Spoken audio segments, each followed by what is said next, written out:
Hello, guys. So, welcome back to the Aspire podcast. So, today we have Zhao on the podcast, who's another online coach out here in Dubai, also an amazing hybrid athlete. So, we'll just be going over, I guess, like our training regimes in this podcast, obviously, how you optimize your training with your lifting, a bit more about, I guess, our backgrounds and how we got into, I guess, running, because most people, I think, probably don't start off being like, I want to be a runner and I want to be amazing at running. And it's more like, the gym and the bodybuilding aspects. I guess we'll start with just you introducing yourself as well and a bit more about you.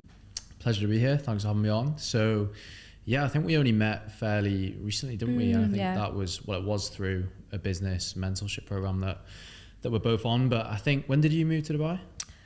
October last year. Yeah, I moved September. So been here for some amount of time. So going into the second year now. And I think the reason for me wanting to move here was just, I've been a PT in Newcastle for coming up for about 2.5 years. And I was kind of full face-to-face. I had my online presence. I was doing a bit of online coaching, but our mentor always talks about kind of what's the next step. So I just found that I was kind of trading my time for money, and I wanted to scale the online. Personally, I found that side of things a little bit more enjoyable. And from a business standpoint, I think it would be fair to say you can progress things greater online. So that was kind of always the next step for me.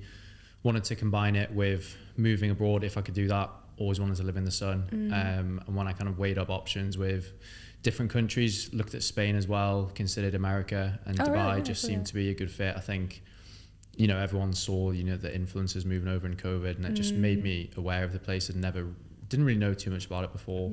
And then I just decided that, I think it was the start of, it would have been 2022. I was like, I'm going to move there, but needed to save up, needed to grow the online. And then, moved over and been fully online coaching company since I moved. I was all by myself when I moved, and now we've got a team of 3. So myself and 2 coaches that work for me as well. So that's where I'm currently at. Amazing. You've grown a lot since being here in this one last year, haven't you? Yeah, I think kind of like towards the end of the year, I always do a bit of like reflecting, look back on kind of where we were. I was actually watching the video of myself and Mark when I was speaking at his event, and I was like, you don't realize when you're in it week to week, day to day, that you are actually progressing. You might have a bad couple of days, a bad week, a bad couple of weeks, but when you look back, a quarter, 6 months in a year, you realize how much further forward you are. And I think like for a lot of us, we don't actually give ourselves enough credit. I think we're very hard on ourselves, and that might be part of our personality traits of being like go-getters and always just so like inspired about like growing more and more and more, that we don't sit down to be like, look how far we've already come in a year's time, right? Yeah, I think probably got something wrong with us, don't we? Missing a few brain cells. It's interesting to say, I was actually thinking about that today on my run, and I think obviously, people talk about downtime and whatnot, and like reflecting and looking back, and I think there's kind of a line where like, I think some people take too much downtime and gives themselves potentially too much credit for what they've achieved. What they haven't achieved. They might have a great week or even a great month, and they'll be like, I'm going to take a week, 2 weeks off now, and like, you'll know that like, even if you do have a good week, a good month, like you never know what the next month is going to be like, so you need to keep pushing forward. But I think, and obviously we'll get into it later on, but I think we both kind of figured out it's more effective to take small bits of time off, because then it's, when you go back to it, you're going to be more productive. But as I say, I think it's just about finding the balance, because I find if I work around the clock for a month, it's just not productive. But at the same time, you can fall into the trap of taking a week off and having too much fun. Yeah, for sure. Yeah, no, I relate to that. I think, to be fair, this last 2 months was probably the first time I've actually taken time off. And it's just like strange to me to actually think, why did I not do this earlier? Just take like half a weekend off, because you wake up on Monday actually refreshed. Like, who would have thought? Yeah, but I think it's just like, it's hard though. As cliche as it sounds, there's always something you could be doing. Like there's 10 things that we could be doing right now instead of this. And I think it's just about knowing, what's going to actually push the business forward the most, but then when is a good time to take off. So for example, I've got a friend, he's staying with me from Friday until next Wednesday. Obviously we're not going to be taking the whole time off, but I'm 100% doing nothing on Sunday, like just going to spend time with him and have a good time. And I know that when he leaves, I'll go back to it and be more productive. What do you mean you're doing nothing on Sunday? Aren't you running a marathon? Yeah, but like from a work point of view, we'll not be touching the laptop then, and eating loads of food and recovering. On that point, actually, on that note, tell me a bit more about, I guess, like how you manage, obviously, running your own business alongside the running of that, like what does your routine typically look like from a day-to-day basis? With training and work? Yeah. I think it's definitely important to say that not mastered it whatsoever. And I think everyone might look at, you know, these like business owners and gurus and stuff and think they've all got it figured out. But I think it's, as you'll know as well, it's about optimization. Like things change. And it's like, how can you get more out of the routine that you've got? Because there's only so much time in a day and a week. But for me, like yourself, have kind of days that have designated certain work tasks on. So, you know, I'll do check-ins on Monday, Friday, and that's pretty much all I'll focus on there. Midweek, like today's Wednesday, tomorrow's Thursday, they're like my more kind of like creative days. So, you know, we're doing a podcast now, I'm doing a YouTube video tomorrow morning with the videographer. So I try and kind of structure my week a little bit like that with work. So intense strategic tasks, check-ins, creative through the week. That's what I enjoy, like having a bit of time off from the check-ins and stuff. And then on the weekend, just lighter stuff, and then do try and take a bit of time off. Yeah.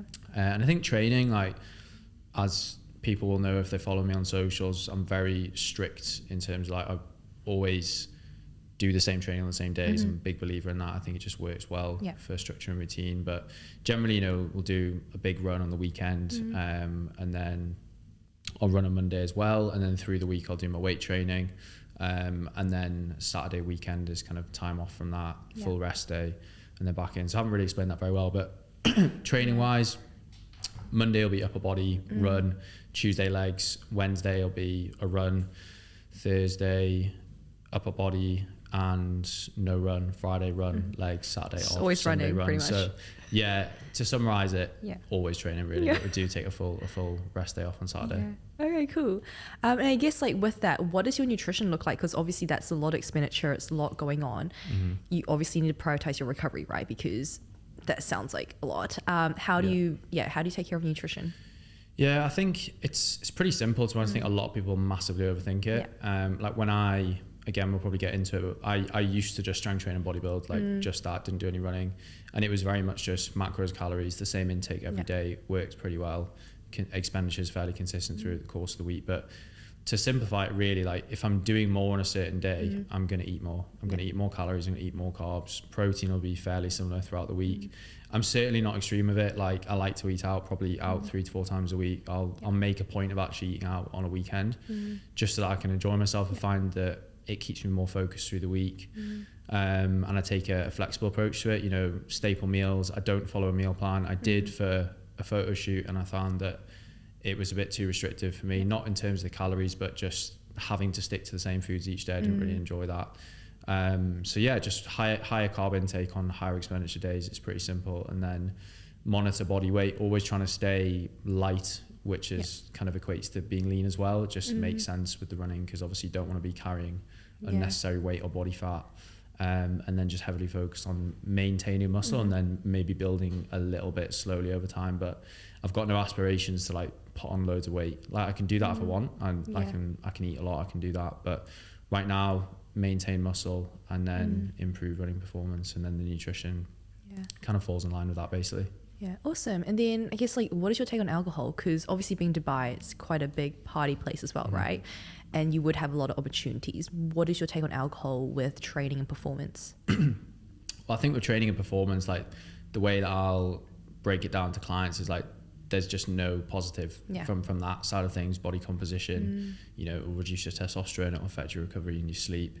But having said that, like it's important to have a balance. Like I'm certainly not against drinking. I just feel like personally I've got out of my system. Like I used to run club nights at uni between the ages of 18 and 22. Like I went out loads then. I had my fun. I'll probably drink on average maybe once every 6 weeks now. But I think people just see it very black and white. They're either like, you know, I need to completely cut it out, or I'm going to be someone that drinks every single week, maybe twice a week. Whereas I just see it as like, if I've got an event coming up that I want to go to, which is going to involve drink, I'm going to go and drink. And then that's that. You know, we've got Christmas coming up. I'll certainly be having a few drinks then and I'll enjoy myself. But it just doesn't, like without sounding cliche, it just doesn't serve me with what I'm trying to do right now. But I'm certainly not against it. Okay, awesome. Yeah, I think similar mindset in terms of like, it's an 80-20 balance, isn't it? Like, I think with anything in life, like with food, 80-20, even training and rest, 80-20, and then alcohol, same thing. It's like 80-20. You're not going to kill yourself by having a few drinks 20% of the time, right? But obviously, it's not going to be optimal if you have things that you want to achieve and you're out drinking all the time, because it just throws you off routine. Yeah, and I think, you know, like with the sort of people we coach as well at Most and ourselves, like, you put in so much work between those two social events. If we're only drinking 5 or 6 times a week, do you honestly think like 4 or 5 beers or cocktails is going to ruin your progress? It's definitely not. But if you were to put it in there every single week, then that is definitely going to have an impact. And it's more just the mental health side of things as well. Like, I didn't notice it when I was younger, but now if I drink, I find that if I've got a lot of tasks to do the next day, which we usually do, I'll just stress about it. I'll become anxious. It's just not worth it for me. But, you know, Christmas, New Year, I'll make sure I'll prepare for that, and I'll certainly enjoy it. But it's just not a regular thing really anymore. Yeah, for sure. And then with the running, like, how did you into it? So obviously you said you started with bodybuilding. When did you go through that transition to be like, actually, you know what, like, I want to get into running? I wouldn't say I ever thought, you know, I really want to get into it. My granddad, who I'm very close to, he still goes to the gym now. He was a really good runner, so I was always kind of aware of it. And I did play rugby when I was younger, so I was always kind of naturally fit, although we never did any like actual running, like probably never ran more than like a mile. But in lockdown in the UK, everyone was doing I think it was run 5k, donate £5 to the NHS, and then nominate 5 people. And I was just like, I'll just do it. It's for a good cause. And I'd seen someone from school do a 5k in like 20 minutes. So I was like, okay, that must be what people do. So I went out and gave it a go. And I remember I didn't know how to run. I didn't know how to pace. I just went out and like full sent it. I think it was 21:48. That's pretty good. Looking back, That's really is actually a really good 5k time. But I remember I couldn't walk for a week, like honestly. And I was strength training back then. And I think I just went out the week after once my legs had recovered, and then did it again, knocked 10 seconds off, whatever. Sick. And then I just got into it from then. But honestly, for the first year, I was not running properly. I was just going out and trying to run further and faster. And I didn't realize that I was actually getting shin splints and making things worse. And then I just always kept it up alongside the strength training, because I never wanted to like lose the muscle. And I think that's probably one of the biggest mistakes that I see people make who are transitioning over from strength and bodybuilding to hybrid, is they'll let their intensity drop in the gym. They'll probably stop strength training as much. They'll pick up loads of running, and they'll wonder why they look different. Whereas I always just added it on, which obviously does take more time, but it was something I was willing to do. I have the time to do it. And I always kept it up alongside the strength training, to the point now where I'm doing 4 and 4. So 4 strength, 4 runs. Back then I was probably just doing 5 sessions in the gym and maybe like 1 or 2 random runs. So it's a lot more structured now, but I just really enjoy it. And I think like personally, I never wanted to go down the bodybuilding route. Obviously natural, like there's only so much muscle you can put on. I've been training for 12 years now. So I think like if I was trying to build muscle, it would just there wouldn't be much progress to be made now without going into a big gaining phase, which I don't really want to do. So I feel like my progression is in the running now and maintaining with the strength training, but I'll never give up either, I don't think. I think I'll keep up both. If you had to give up one, which one would have to go? People always ask me this, and I'm 100% certain I'd definitely give up the running, because it's important to look good the way I look. Like you're not gonna. I always say to people like you don't, no one wants to look like a runner, in my opinion. So, and you're not gonna have delts and biceps running, are you? Unfortunately. So it would have to be the running that I would drop, but fingers crossed there's no reason to do that. I'll keep them both up. It's interesting because obviously you're doing a lot, right? But when you look at maybe the average person, they could never commit to say like 4 runs and then 4 gym sessions.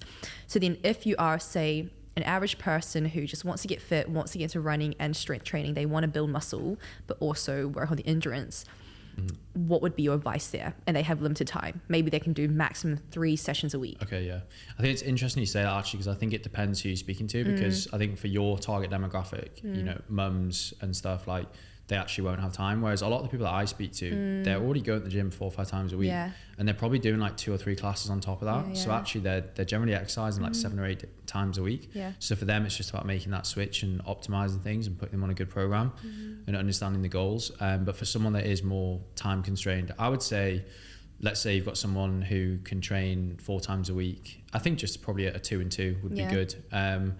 I would say you're probably going to struggle to build a lot of muscle on 2 days a week. So I think there is a lot to be said for honing in on one thing right now. So if someone wants to focus on building muscle more now, do the 3 strength sessions and then maybe just do 1 run to maintain your fitness, and then maybe switch over.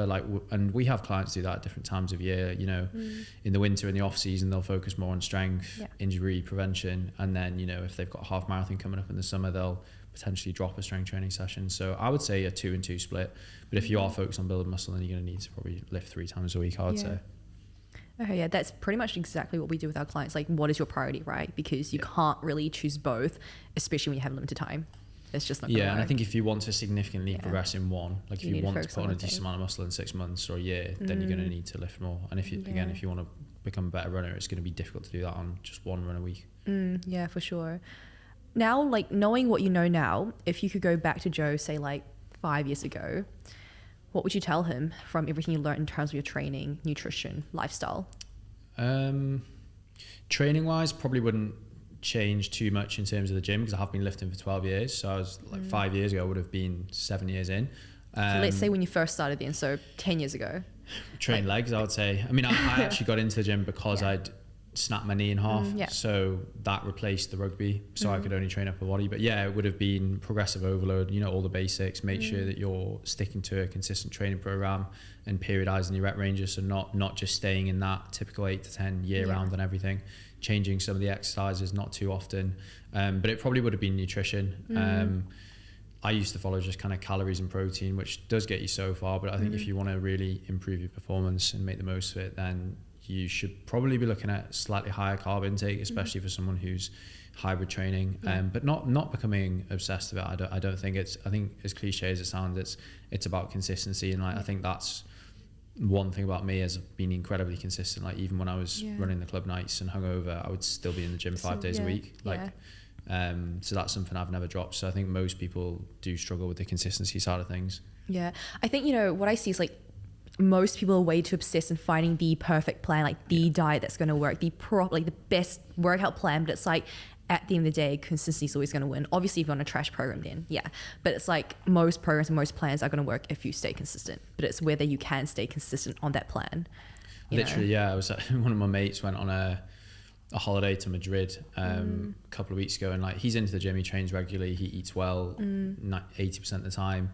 And you just saw his kind of thought process when he came back. He'd not trained, he put on a bit of weight. And then, you know, he's ordering loads of supplements, just crazy food and stuff. And I'm just like, bro, like, if you actually just get back to doing what you were doing and focus on getting stronger and doing a few more steps and sticking to a normal diet, then you'd be okay. And within 3 weeks, you'd be back to where you were. But people just want to jump straight in and go to the extreme, which I can understand the thought process, definitely. But it's not like sexy as it to say that, like, that's not fun. Like, they just want to like latch onto something and see the progress come, which is normal, I guess. But I think you can only really appreciate consistency when you've done it for a long amount of time. You know it works, because it's going to take time, right? So you really have to believe that it does work to commit yourself back to it. And I go through those phases as well. Like, everyone goes in and out of shape, and like, you know, when you look back, let's say there was a photo of you and you were in your best shape, just think about the actions you were doing then. It wasn't because you were taking, you know, some crazy supplement or something. It was just because you probably did more steps, you were drinking less, you were eating out less,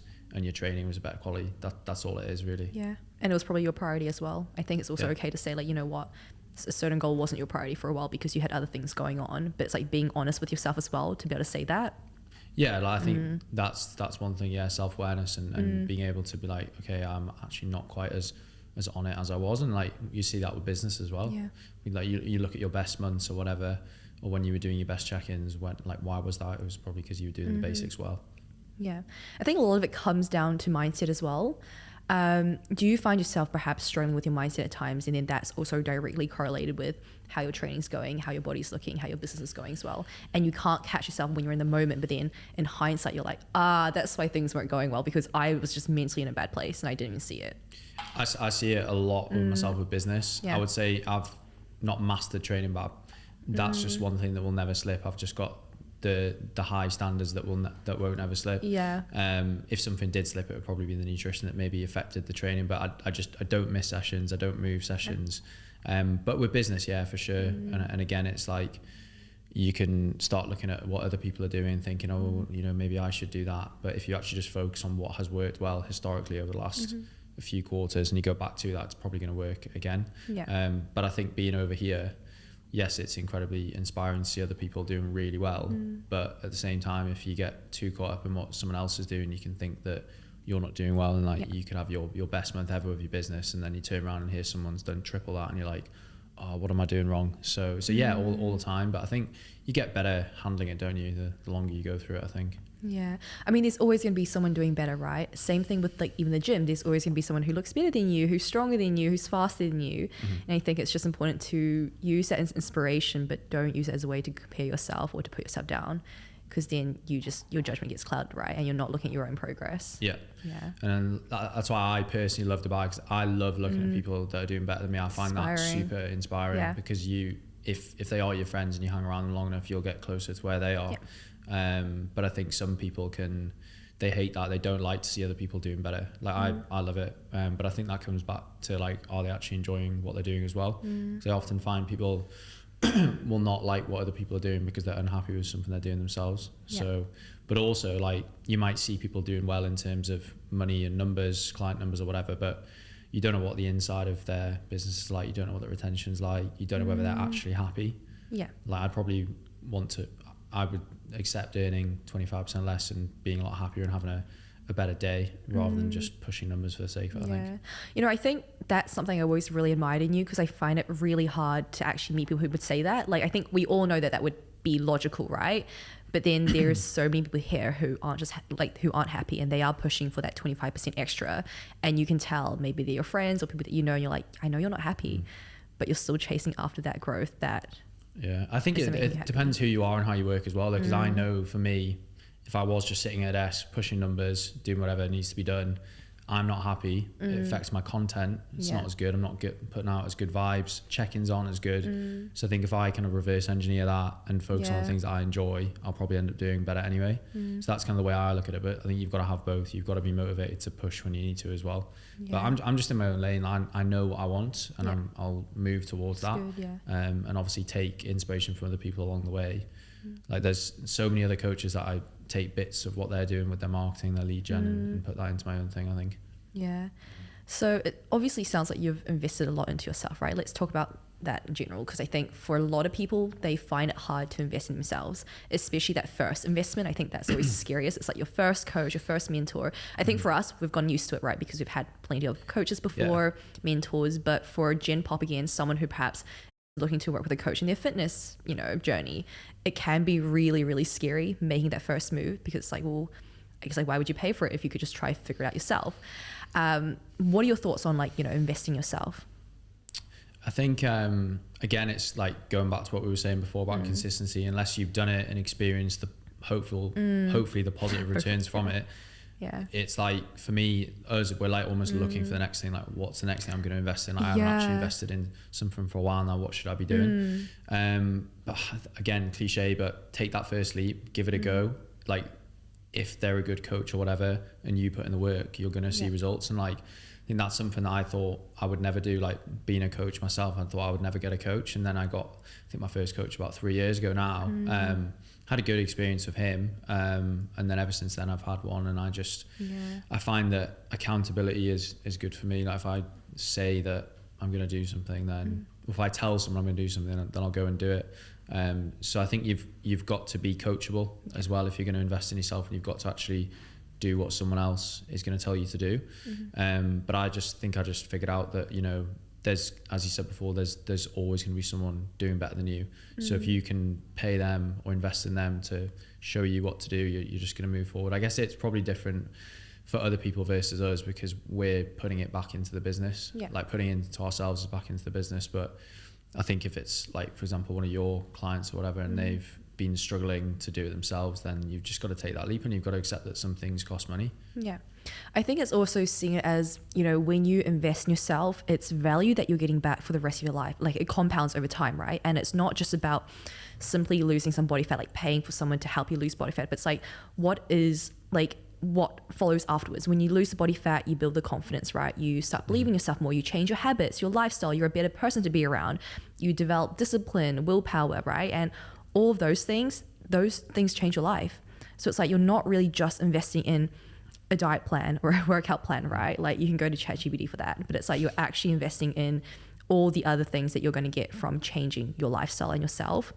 And I think people don't see that or don't really recognize that when they think about getting a coach. It's like, oh, it's just a workout plan. Yeah, it's difficult because essentially you're purchasing a result, aren't you? Whether that's a half marathon time or a body composition result, and that's what we market as well. But it's what you achieve and what you learn to get there. Like it's not about the six pack. It's like what actually goes into maintaining that year round. People don't understand that. And you know, if it was a race or something, like getting up 4 times a week and going running in the rain, that's building a lot of discipline, and then you're going to end with your coach one day, and hopefully you're going to carry that forward later on in your life for sure. Yeah, and it's like when people talk about confidence, I don't know about you, but like a lot of clients come to me, a lot of girls come to me saying they want more confidence, and they think it's like, oh, once I achieve that body, I'm going to be confident. And of course, like when you look better, you're going to feel more confident, but it's like, it's that journey of being like, I can achieve XYZ goals. I can do hard things. I can do things that I never thought was possible, right? That's how you build confidence. Yeah, it's showing yourself that you can do what you said you were going to do. Yeah. So that's going around on social media at the moment. I've heard it the reels. What is it? It's like Alex Hormozi. The best way to build confidence is doing what you said you were going to do, a stack of evidence or whatever. But yeah, essentially just saying, I'm going to do this, and then seeing yourself do it and achieve it is a big confidence boost. Even on like a micro level, like, I don't know about you, but I get very distracted when I'm working. So I'll just write, like, what am I doing right now? I'm doing these 3 tasks, and I'm not going to leave until I've done them, and then tick them off. Okay, boom, I did what I said I was going to do. That I'm happy now. And yeah, like I don't think there's many people that could say if they were leaner or looked a bit better that they wouldn't have better confidence. You are going to get it from that, but it is just building that discipline and showing yourself you can do something, I think. It's the same thing with, like, you know, the mornings, like snoozing your alarm, like that ruins, you know, your confidence and your self-belief in yourself, because that's the first task that you need to do in the day. You wake up on time and you snooze it. So I think it is those small things, right, that builds confidence. Tone, and it is those small little things that compound into big things. Okay, so obviously you fired a fair few questions at me that I want to ask you. Some of them are a little bit similar to what we've discussed there, but I understand you've done a couple of bikini bodybuilding competitions, right? Yeah. I just wanted to know what your experience of those was like. It's something I've never done myself. Like, I've done a photo shoot, but it wasn't extreme. Like, obviously similar principles and theories behind it, but what would you say the pros were of that experience, or multiple experiences? So I think the pros were definitely building confidence in myself, because that was probably one of the hardest things I've done in my life in terms of where I had to take my body, because you're literally doing everything that your body doesn't want you to do, right? You're pretty much not listening to your body. You know, I was eating like 800 calories for weeks on end, doing 1 hour of Stairmaster fasted in the morning, and still training 5 times a week, right, to maintain as much muscle as I could. And as hard as it was and as unhealthy as it was, it built so much confidence within me, because now if I set myself a goal, I'm like, well, I know I can achieve it. If I can set my mind to something, I'm going to achieve it. Is it good for me? I don't know, but I will still achieve it, right? So I think with bodybuilding, it does teach you so much, like discipline, mental resilience, and all of that. So I think that'd be the pros, probably the only pros that I would say. I think cons wise, obviously not great for your health and all the other repercussions in terms of no lifestyle. But when you're in it, I don't think you really care, because again, you have a goal. That's the only thing you want. You're laser focused and dialed in, and nothing else in the world matters. So I definitely don't regret it. You know, I don't think I'd be where I am today without it, because I don't, honestly, like growing up, I had no discipline. And when I tell people this, they're like, when I tell people this, they're like, what? I was a girl who would wake up at like 10, 11 a.m., do nothing with my days, weekends, just go out and drink. Like, what? And then was there an inflection point? Was it, okay, I'm going to do a bodybuilding comp, and then I switched it? Or did you gradually get towards Gradually. That? It was my last year of high school. I was doing IB, and I don't know, like something just dropped within me. I think I never really believed in myself. And then my best friend, she was getting similar grades to me. And this is why I think it's important that you surround yourself with, you know, people who are doing better, or people who are growth minded and inspire you, because she was getting somewhat the same grades as me. And she was like applying for like Harvard, Stanford, like all these international schools. And like, I had never even thought about that. Like for me, I was just like, just stay in Auckland. You know, I just didn't really believe in myself. And I saw that and I was like, fuck, if she's aiming for all this. What am I doing? Like, why am I not doing the same thing? And that's kind of when it slowly, like my mindset slowly changed. Moved to London, obviously met more people who were really inspiring and had like really big goals. And then I was like, okay, cool. Like I could probably do a bit more with myself. Found the gym, which I think the gym itself is just physical, but also mental, right? It teaches you a lot about yourself. And then bodybuilding was, I think, where it just kind of exponentially changed for me. Yeah. I do notice that about the people, guys and girls over here that have competed and stuff. Like they've just got that ability tunnel to vision. put the blinkers on, but not even just with their preps, like with their work as well. Like, you know, for example, JJ is just super focused on what he's doing and everyone else. And I think I definitely built, I mean, and it's not the same doing a photo shoot, but you're still restricting to some, and you need to be on point with stuff. But yeah, I definitely built discipline with that as well. I mean, this is going to be a massive contrast, but how does your day-to-day nutrition now differ compared to then? Like, obviously I'm coaching you now, so I know how many calories you're consuming, and it's definitely not even it's more than double that. I guess just explain what I guess your approach to nutrition now is in terms of what you do, because obviously again with us, when we're trying to maintain out a lot of work, it's also about how the foods make you feel, because you can't be feeling sluggish and stuff when you're trying to work as well. So I think before signing up with you, I had a period where I was just a lot more intuitive, and that was nice because I was kind of just like, okay, well, I'll eat when I need to and I'll listen to my body. But I think when I'm also trying to optimize my training as well now, and obviously productivity and work, it does help to have a bit more like structure. So right now I'd say it's like 80% tracked. And I don't find it a struggle. Like I've done it for years. I eat the same foods anyways. So it's pretty much my own meal plan. But I'll still have maybe like 3 to 4 meals out each week, or 2 or 3, depending on who I'm seeing in special occasions. I think I spent so long saying no to people due to bodybuilding that for me, a big value of mine is like human experiences, like connection. I think when you go out to eat with people, like it is that bonding experience, and I don't want to say no to that. But I think it has taken time to actually understand how can you eat intuitively and mindfully, still reach your goals and feel great, whilst being able to do that. Because I think a lot of people take the piss when they try to eat intuitively. I mean, I think what you said there, the whole 80-20 thing is, I think that's the perfect balance. I think if you are actually sticking to your usual plan 80% of the time and then enjoying yourself 20% of the time, I think that's, and then you know that you're, okay, right, well, if I do want to drop the hammer and go on holiday, I can just zone in for 4 to 6 weeks and I'll be in probably very close to your best shape. But I think eating intuitively can work for a lot of people. I would say the more further down the performance route you get, I don't think it's as optimal. It's hard. But I was like looking back at photos of myself over the last few years when I was putting an Instagram post up, when I was, obviously I knew what I was consuming, I knew a lot about protein, but I was eating intuitively, and it's crazy how much your body can change. Because I think if you eat intuitively, you allow your lifestyle choices to just kind of dictate the way you look, because you know, if you suddenly go on holiday and start walking around loads, doing loads of steps, you're going to lean down very quickly, whereas if you have a couple of weeks where you're not doing much, you're not moving as much, you're still eating the same thing, you're going to put on body fat. And some people might be happy with doing that, but if you want to kind of stay the same year round, then I think tracking is probably the best, but obviously having that balance too. I think it's like anything in life, right? Like if you have a particular goal that you want to achieve, you need a proper plan in place. You can't just be intuitive with it. It's like obviously with your fitness or a physique goal, you can't just be completely intuitive with your training and nutrition.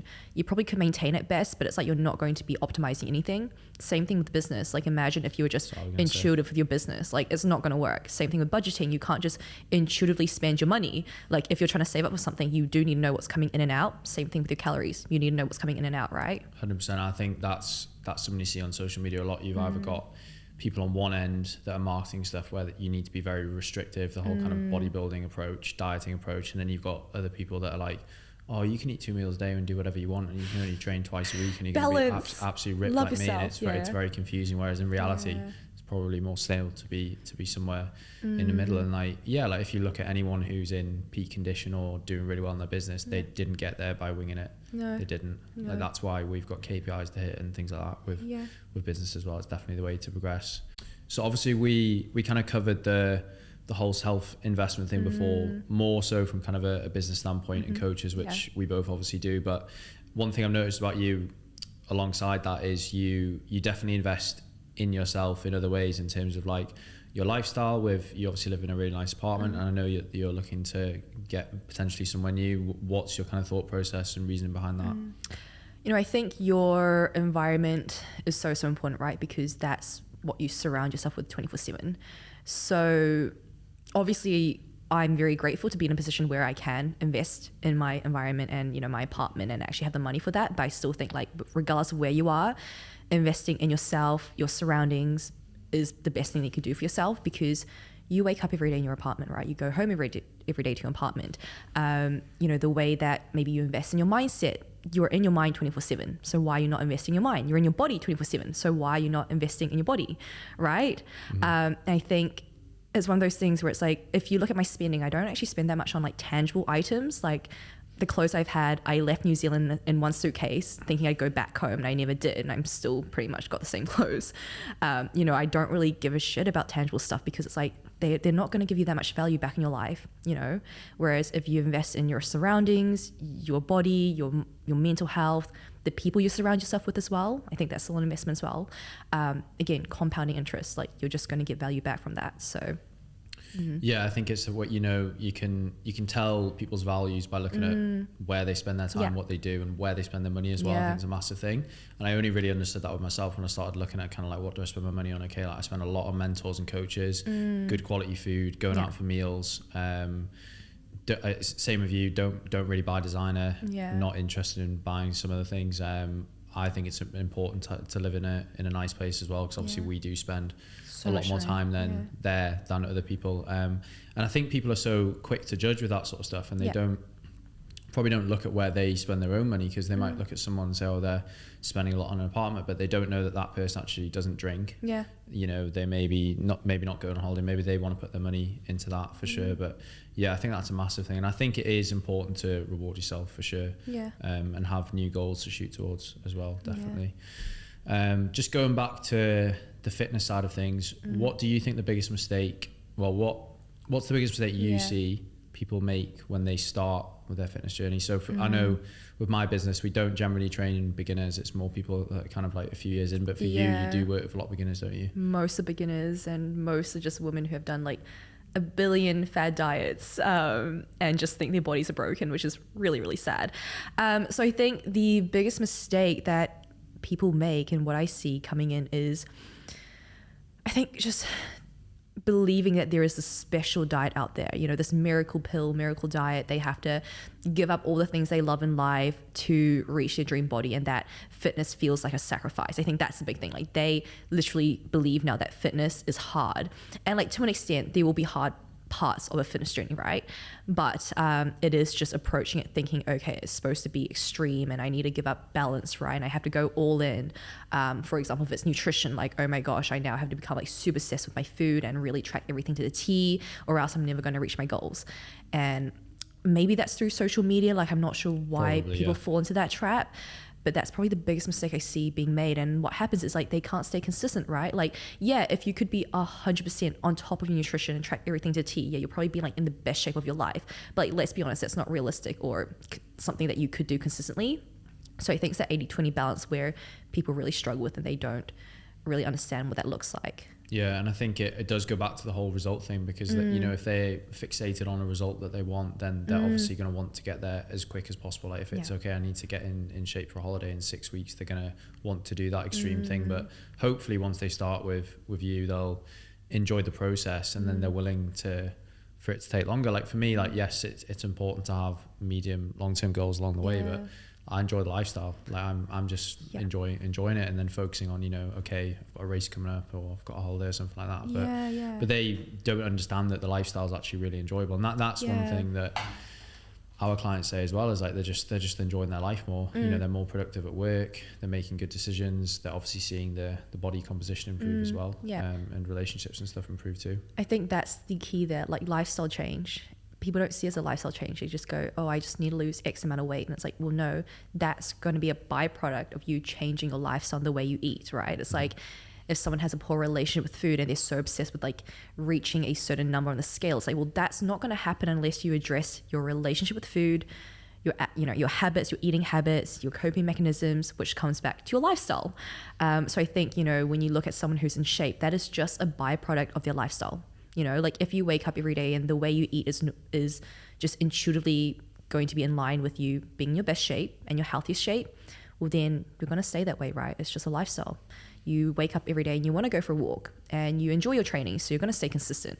It's a lifestyle, and then you're just going to look good as a byproduct. Yeah, and it's like, again, it's a bit cliche, but you do have to enjoy the majority of what you're doing, because that is going to lead to the adherence, and like it's that adherence over a long period of time that's going to lead to the result. Like you can make a quick change if you know what to do very quickly, but if you want to put on a lot of muscle or you want to lose a lot of fat, it's going to take a long amount of time, and I think people just don't want to know that.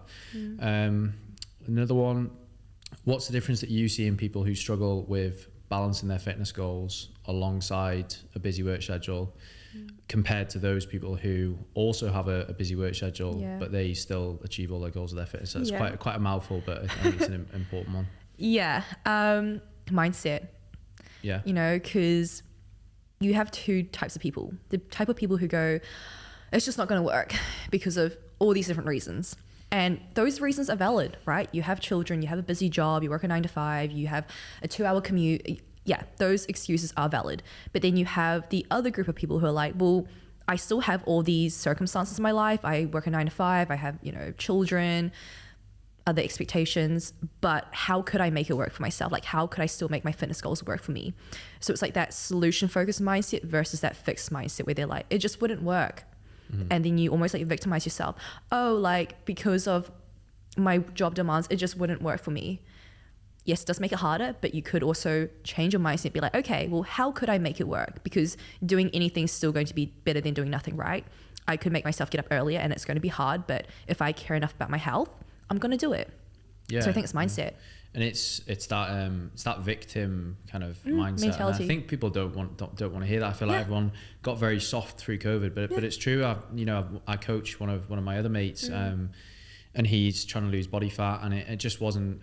I don't want to say it wasn't working, but he wasn't losing weight, and I just said to him, I was like, because he wasn't consuming the right amount of food. Basically, he was doing all the training, everything else was on point, but he was just eating too much. And I said to him, like, this is actually meant to be hard. Like, people tell you it's going to be easy, but it's not. Like, if you want to change the way you look, whether that's to put on weight or lose weight, you've got to do something fundamentally different for a prolonged period of time that's actually going to make your body change. And it's about accepting that this is going to be hard. Like if we want to get our businesses to the next level, it's going to be a slog, and it's going to be us going in for it for the next 6 months. And like, if you want to run a certain time or whatever it is, you want to lose a certain amount of body fat, like it's meant to be hard. And that's what I see with the clients that do the best on our program. You know, we are like physique and performance focused, but it's the people that are busier that do better, because they're generally better at managing their time. Like, they've got busier work schedules.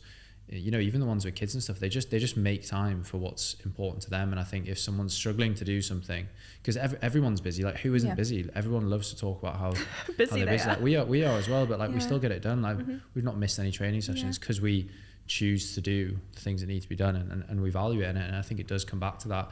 Like you can tell with people on consultation calls and stuff when they actually want it, and some people they want the idea. Well, they like the idea of it. Like who doesn't want to be in better shape? But there's a lot of work that goes into it, definitely. Yeah, for sure. It is like, it definitely is mindset, right? And that victim mentality, like even now I see it in my clients as well, and it's very hard getting someone out of it. And I think it is one of those hard conversations that you do need to have with someone, but I think that's also the power of coaching someone to be able to change their mindset. Because just because you're in a fixed mindset doesn't mean you couldn't go into that growth mindset, right? But it is going to take some harsh like conversations.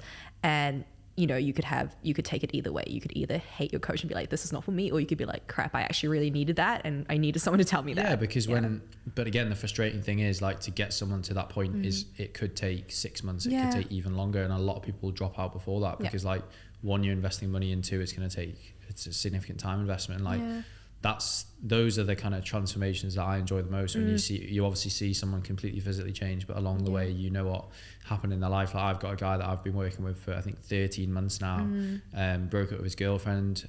He wouldn't mind me saying he was overweight at the start. Now he's in great shape. He's running his first half marathon, but just the mental transition from when he started to now, like he used to miss the odd training session. he used to go, you know, a week without tracking his calories, and now everything's just on the money, and he's just like, I just understand what the power of like being consistent over a long period of time can actually do. Yeah. And he's like, I'm never going back now, because he's got the, and you know, there's days where he doesn't track, that's totally fine. There's days where he goes away and has a few drinks, but overall over that period of time, he's very consistent. The 80% of the time. Yeah, 100%. And it's just about not falling completely off, I think, as well. Yeah. Being able to get back on it. Like if you do have a bad day, can you just wake up the next day and be like, let's just get back to it, it's fine. Yeah. And that's going to happen, right? I think another problem is like people think, oh, there's not going to be bad days. It's like they have a good streak and they're like, oh my God, this is amazing. It's an amazing streak, 2 weeks, 3 weeks. And then they have the first odd day where they miss a session or they eat a bit more, and then it's like, crap, it's ruined. And it's really not. That's what I find as well, is like, it's usually, well, sometimes it's the people that are incredibly consistent and rack up like a big winning streak that have like one bad day. And then like, that might turn into 2 weeks completely real. Like there's a guy on our program that's just nailed it for 6 weeks straight, and he messaged myself and the performance coach Harry the other day, and he was like, guys, I'm just feeling really shit, you know, I've had bad sleep, and I couldn't progressively overload in one of my workouts, and we were like, mate, this is normal, like this is meant to happen, it's part of the process. But again, that's just because he had very high standards for himself. You know, he was a busy corporate worker, and like he'd had 6 weeks of being very consistent, so I could understand where he was coming from. But it's just about knowing that there are going to be weeks like that. Like I went to the Cheesecake Factory 2 weeks ago. How much did you eat? I had like 5,000 calories, and like that wasn't good, was it? On now, paper, but got back to it the next day, and here I am. Yeah. Same thing. I'm like not 20 kilos heavier. I've had moments where I'm like, oh, I've just eaten too much, drank too much. Like I think it was my birthday, drank way too much. I was like, okay, cool. Just gonna get back onto it. Like on Sunday, I went to the gym again. I was like, cool. That's the difference, is being able to wake up and just get straight back to it. Crack on. Just get back on to what you know that was doing. What you knew was working. But we're gonna wrap it up there, or I reckon wrap it up there. I guess like if there was, let's end it with like, if we could leave the listeners with one big takeaway and tip, what would it be? For what? Anything. So anything that you feel like someone could take away that could really fundamentally change their lives. The pressure's on. You go first. Oh, I'm thinking. Hey, I asked you first. Okay. Okay. I don't want to say the whole consistency thing again, but it is. Yeah. I'm trying to think of it.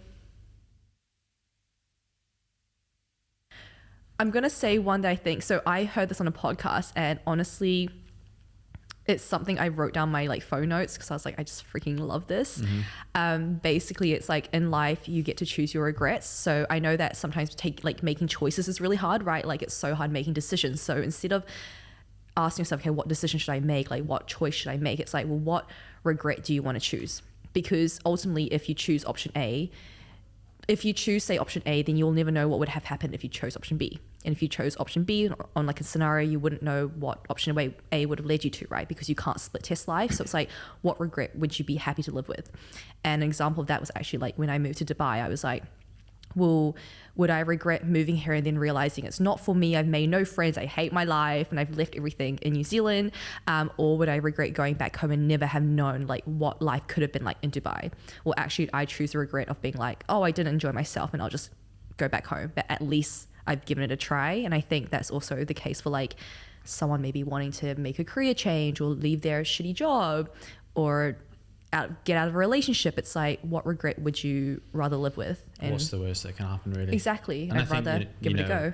You see people come here and they rock it because it pushes them because it's, you know, it's tough to be here. It's expensive to be here. So most people work harder. But I think if I could leave the listeners with one thing, it would be move faster. I think that's one thing that I've noticed about a lot of people that do well, whether it's in fitness or business or even other industries, is they act faster. I speak to and see so many people that they've had this idea that they want to do, whether it's starting a business or if it's, you know, signing up with a coach or doing whatever, and you speak to them 6 months later and they've not done it. And I think that's one thing that I do quite well, is like, if I've got an idea, I'll do it. Like if we're like, right, let's do a podcast. Okay, let's do it this afternoon. Let's just on a small level, but it's like, you know, let's move to the next level, do it quick. Let's hire that person, whatever it is, invest in the mentorship, because, you know, you see people completely transform their businesses and their lives in 12 months on some of these programs that we see. And like some people won't act and they'll be in exactly the same position in 12 months time. It's like the speed of your success is directly linked to the speed of your actions that you take. Yeah. And I think I saw Hormozy say something about that. I think it was talking about like leads and follow up and stuff, but it's like, if you're following up with a lead once a week, can you imagine what would happen to your business if you followed up with them every 2 days? It's like it would more than triple. Yeah. Or they'll be like, go away. You're like, okay. And that's such a simple concept, but it's true. It's true. So yeah, I think move more quickly, act faster. Yeah, definitely. Yeah. Awesome. Cool. And then for the listeners, where can they find you? So main platform is Instagram, Joe_is_fit with 2 T's. Also more recently on YouTube as well, same handle, and that's it for now.